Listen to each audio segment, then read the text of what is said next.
India को बर्बाद करने का काम किस तरीके से मोदी सरकार ने किया है, तो एक द्वेष की राजनीति, दुर्भावना की राजनीति, उसको बढ़ावा दिया है केंद्र की सरकार ने कि हिंदुस्तान किसी के फरमान से नहीं चलेगा, संविधान से चलेगा। हम प्रतिपक्षी हो सकते हैं, हम दुश्मन नहीं हैं।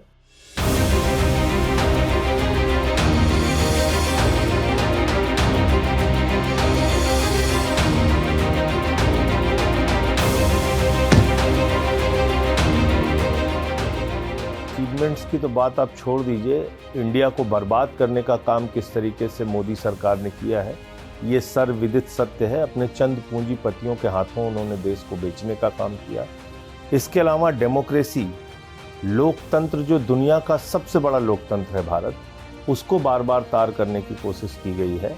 और विपक्ष के नेताओं को, मुख्यमंत्री को पकड़ के जेल में डालना, अरविंद केजरीवाल जी को जेल में डालना, हेमंत सोरेन जी को जेल में डालना, पूरे विपक्ष को पकड़ के जेल में डालना, तो एक द्वेष की राजनीति, दुर्भावना की राजनीति, उसको बढ़ावा दिया है केंद्र की सरकार ने।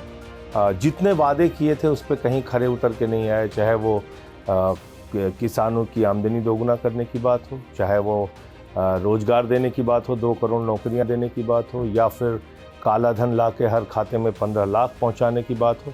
तो हर मोर्चे पर विफल सरकार रही है। और ये साल तो पूरा, अगर आप देखेंगे, इसका मूल्यांकन करेंगी, तो बाबा साहब डॉक्टर भीमराव अंबेडकर जी के संविधान को तार तार करने का काम किया गया है। आरक्षण की व्यवस्था जो हमारे संविधान ने दी है, उसको लेटरल एंट्री के जरिए आप ख़त्म करने की कोशिश कर रहे हैं। तो बहुत सारी चीज़ों का गवाह ये एक साल रहा है। अब मैं सिर्फ ये कह सकता हूँ कि हिंदुस्तान किसी के फरमान से नहीं चलेगा, संविधान से चलेगा। 2025 मैं उम्मीद ही कर सकता हूँ।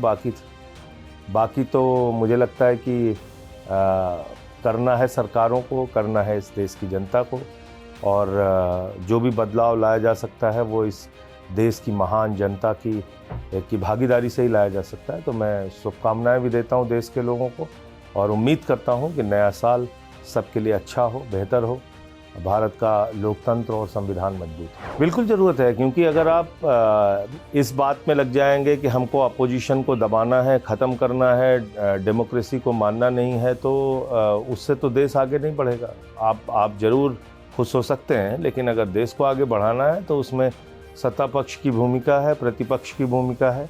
हम प्रतिपक्षी हो सकते हैं, हम दुश्मन नहीं हैं।